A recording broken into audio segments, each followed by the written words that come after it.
इस क्वेश्चन में आपको बोल के रखा है कि एक काइट है। सपोज एक मिनट।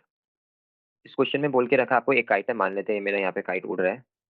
ठीक है। अब आपको बोला ये जो काइट है हॉरिजॉन्टल ग्राउंड से, मतलब ये लेवल ग्राउंड से 75 मीटर हाई है। मतलब यहाँ से क्या है, ये जो काइट उड़ रहा है कितना ऊपर है ग्राउंड से, इस ग्राउंड लेवल से, इस ग्राउंड लेवल से ये 75 मीटर ऊपर है। ये आपको क्वेश्चन में बोल दिया कि सपोज ये काइट ए पॉइंट पे है, ये पॉइंट बी है ग्राउंड में, तो ए बी का जो हाइट है वो 75 मीटर है। ये आपको क्वेश्चन में बोल दिया। सेकेंडली आपको बोला कि काइट का जो स्ट्रिंग है वो यहाँ पे एक पॉइंट पे मतलब अटका के रखा हुआ है, उसको ज्वाइन करके रखा हुआ है कि जमीन में कहीं पर उसको ऐसे बांध के रख दिया काइट का वो स्ट्रिंग को। तो वो आपको बोल के रखा कि एक पॉइंट पे बांध के रखा है, और ये जो स्ट्रिंग है वो जो एंगल बना रहा है वो बना रहा है 60 डिग्री। ठीक है, यहाँ पे मान लेते हैं सी दे देते हैं इस पॉइंट को नाम। अब आपको बोल रहा है कि पॉइंट सी पर ये स्ट्रिंग को क्या करके रखा है, अटैच करके रखा है, और इधर जो ये एंगल बन रहा है इंक्लिनेशन, एंगल ऑफ इंक्लिनेशन, ये 60 डिग्री है। क्वेश्चन में आपको बोला है कि ये फाइंड आउट करके बताओ इसका ये स्ट्रिंग का लेंथ कितना है, मतलब ये ए सी जो स्ट्रिंग है इसका लेंथ कितना है, ये फाइंड आउट करके बताओ। क्वेश्चन समझ में आया आपको?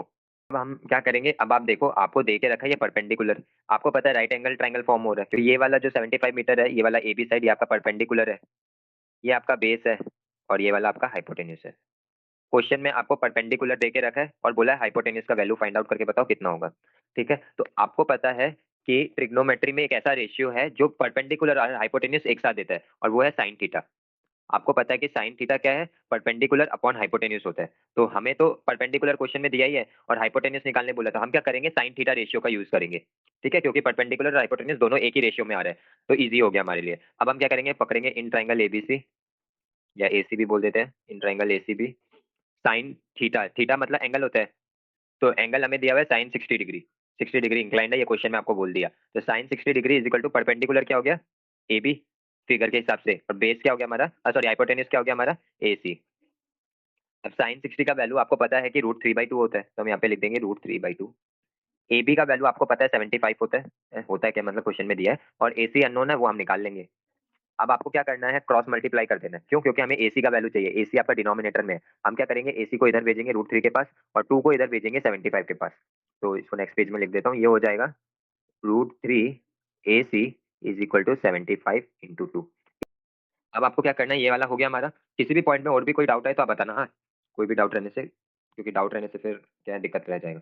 अब हमको क्या करना है, एसी का वैल्यू चाहिए, तो हम क्या करेंगे, इस √3 को भी हटा देंगे यहाँ से, तो यहाँ पे लिखेंगे AC is equal to 75 × 2 by √3।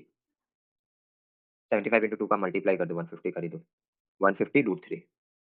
अब आपको ये चीज पता है कि रूट डिनोमिनेटर हमारा इरेशनल नहीं हो सकता, और लेकिन √3 का भी वैल्यू आपको देके रखा है, तो आप √3 का वैल्यू अभी डिनोमिनेटर में पुट मत करना। क्यों? क्योंकि पॉइंट का वैल्यू है, डिवाइड में आपको प्रॉब्लम देगा। आप पहले क्या करो, इसको रैशनलाइज कर लो। रैशनलाइज कर रूट का नंबर हटा देंगे, 50/√3।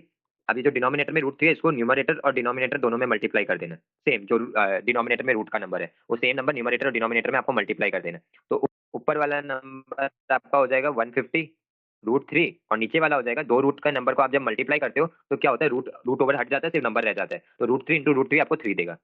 ठीक है, अब इससे फायदा क्या हुआ, एक तो डिनोमिनेटर रैशनल, इरेशनल था, रैशनल हो गया। अब आपको ये भी पता है 3 के टेबल में 15 आता है, 150, 350 जा, तो आप इसको 50 से काट दो, तो और नंबर थोड़ा सा छोटा हो गया। तो ये हो गया 50 √3। अब आप क्या करो, ये अप्लाई कर लो 1.732।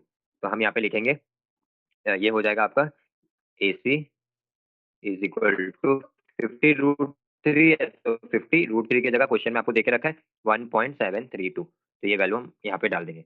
अब आपको क्या करना, मल्टीप्लाई करना पड़ेगा 50 और इसको 1.732 को, तो आप यहाँ पे मल्टीप्लाई कर लो 1732, पॉइंट हटा के मल्टीप्लाई कर लेंगे, बाद में क्या करेंगे, 3 डिजिट बाद में पॉइंट लगा देंगे, तो इससे क्या इजी हो जाएगा। तो जीरो के साथ करने से 0 0 0 0 आएगा, 5 के साथ करने से 5 2 10, तो 0 कैरी 1, 5 3 15, और कैरी 1 था हमारा, तो 16 कैरी 1, 5 7 35, और एक कैरी था तो 36, 3 यहाँ पे, 5 1 5, और 3 यहाँ पे 8।